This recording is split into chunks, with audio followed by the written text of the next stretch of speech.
Buat yang kagak tahu definisinya tuh apaan, jadi antihero adalah orang-orang yang punya tujuan baik sama mulia, tapi mereka kagak bakal ragu ngelakuin hal sekejam apapun demi ngecapai tujuan tersebut.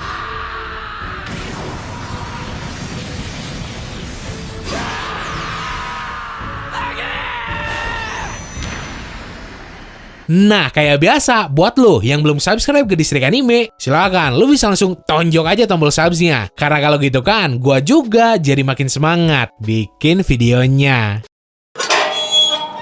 Nomor 1, Revi dari cerita Black Lagoon.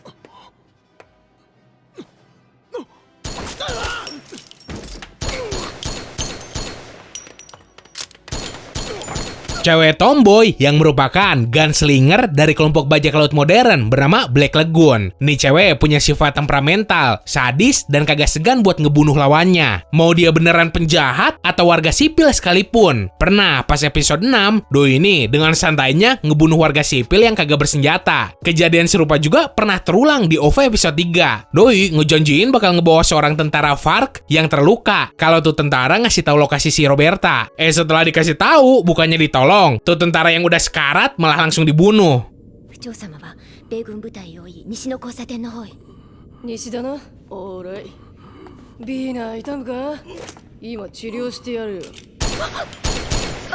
Nomor 2, Mugen dari cerita Samurai Champloo.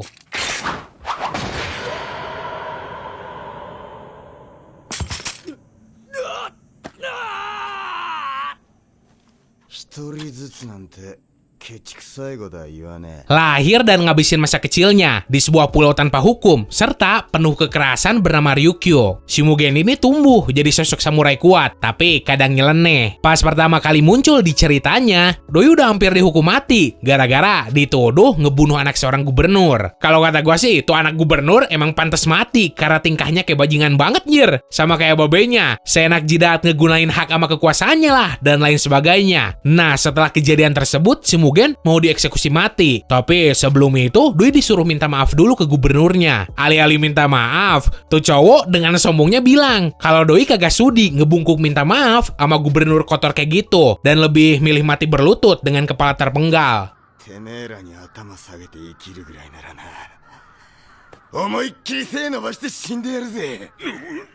Nomor 3, Guts dari cerita Berserk.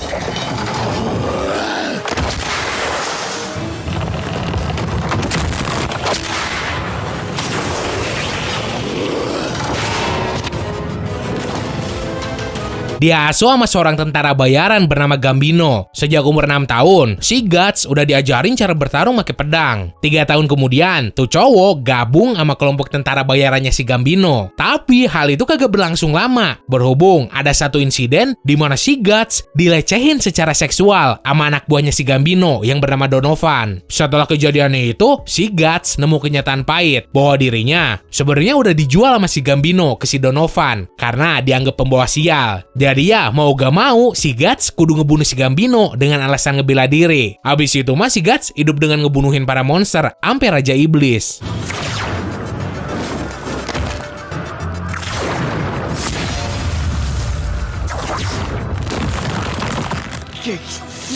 Nomor 4, Arsène Lupin ketiga dari cerita Lupin the Third.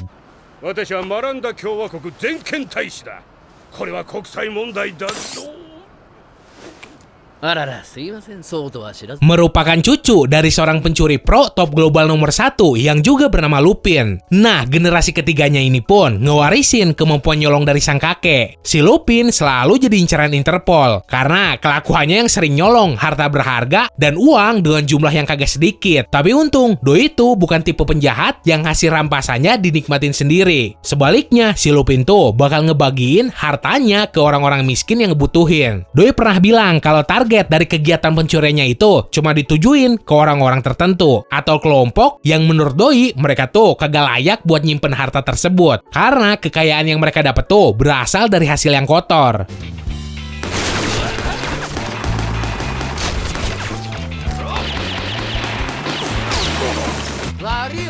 Nomor 5, Kiritsugu Emiya dari cerita Fate Series.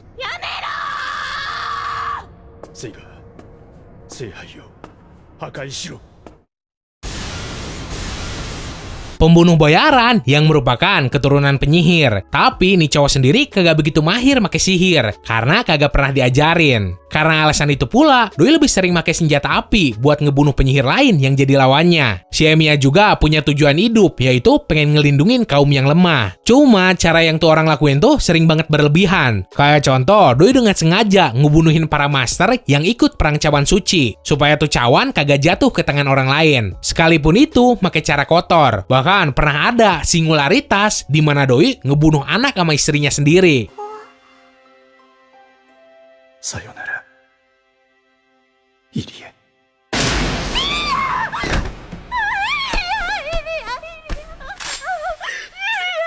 Nomor 6, Claire Stanfield dari cerita Bakano. お前の死によって目を覚ます死ねよいけにえ Seorang pembunuh yang punya moto hidup, orang bersalah layak untuk mati dan orang tidak bersalah layak untuk dilindungi. Karena reputasinya, Doi ini ditakutin banget sama semua orang. Tapi berhubung cara pembunuhannya cepet sama rapih banget, kagak ada yang tahu identitas asli ini orang. Sampai kemudian keungkep kalau Doi itu punya profesi jadi masinis. Target pembunuhannya juga kagak sembarang orang. Nih cowok cuma ngebunuhin para kriminal lain. Dan kagak sedikit juga ada kriminal yang pengen ngalahin si Claire dengan alasan supaya bisa terkenal. Nih cowok punya kekuatan fisik jauh ngelampauin manusia normal. Terus, Doi juga jago akrobatik karena pengalaman sirkusnya pas masih muda. 俺ができると信じたことに限り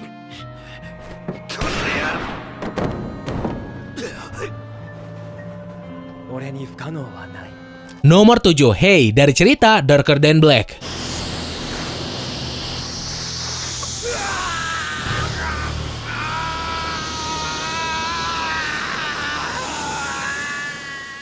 Seorang cowok yang punya kekuatan ngemanipulasi listrik. Doi kerja di sebuah organisasi kriminal bernama The Syndicate. Organisasi ini tuh kayak Illuminati, yang di dalamnya terdapat para petinggi yang ngatur berbagai institusi mulai dari kepolisian sampai pemerintahan di suatu negara. Sebenarnya organisasi ini tuh antagonis utama di ceritanya. Cuma ada 4 protagonis yang kerja di organisasi tersebut. Salah satunya si Hei ini. Dan udah pasti mereka masuk tuh organisasi demi tujuan mulia mereka masing-masing.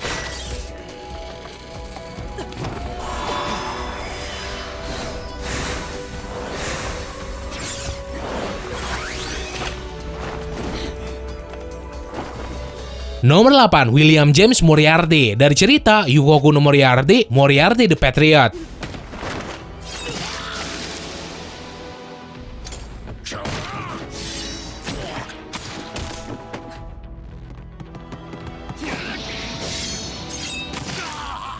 Merupakan rival abadi dari Sherlock Holmes yang punya ambisi ngegulingin pemerintahan Inggris karena udah semena-mena ngeluarin sebuah aturan yang makin nyengsarain rakyat jelata, yaitu aturan yang ngatur tentang kasta. Doi pengen aturan tersebut dihapus dan pengen semua masyarakat hidup setara tanpa ada istilah si kaya atau si miskin. Doi juga punya kebiasaan yaitu ngebunuhin para bangsawan jahat yang udah ngeperlakuin rakyat kecil seenak jidat mereka. Kayak contoh di salah satu episode, si Moriarty ini ngebunuh seorang bangsawan yang dulunya kagak mau ngebantuin seorang anak dari kalangan miskin yang padahal udah sekarat. Jadi orang tua si anak minta bantuan ke tuh bangsawan supaya dokter pribadinya mau nolongin anak mereka. Tuh bangsawan malah nolak dan bilang kalau tuh bocah mati juga bukan urusan mereka.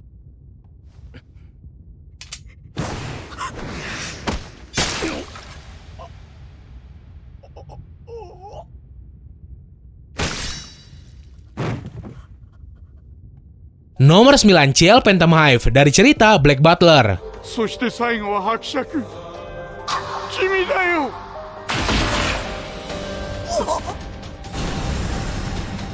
Seorang bocah yang ngejalin kontrak sama iblis bernama Sebastian demi nguak dalang di balik pembunuhan kedua orang tuanya. Nih bocah punya julukan sebagai anjing penjaga ratu karena nih cowok sering banget dimintain bantuan sama Ratu Inggris buat mecahin kasus misterius yang kagak bisa dipecahin polisi biasa di tanah Britania. Biasanya sih itu kasus punya unsur supranaturalnya. Nah, di sela-sela ngejalanin misinya tersebut, Doi juga sering ngehukum para bangsawan sampai pebisnis jahat yang sering nyengsarain orang lain.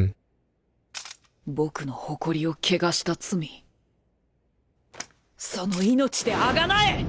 助けてクロード。Nomor 10, Light Yagami dari cerita Death Note. さあどうなる。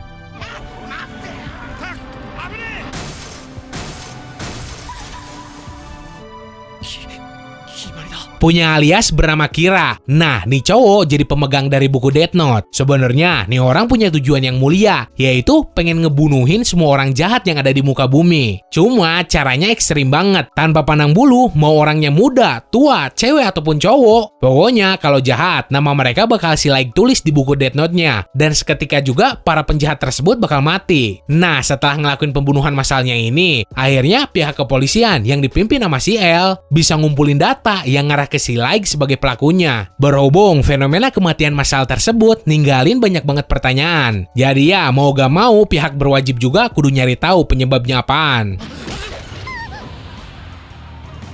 一回は一回です。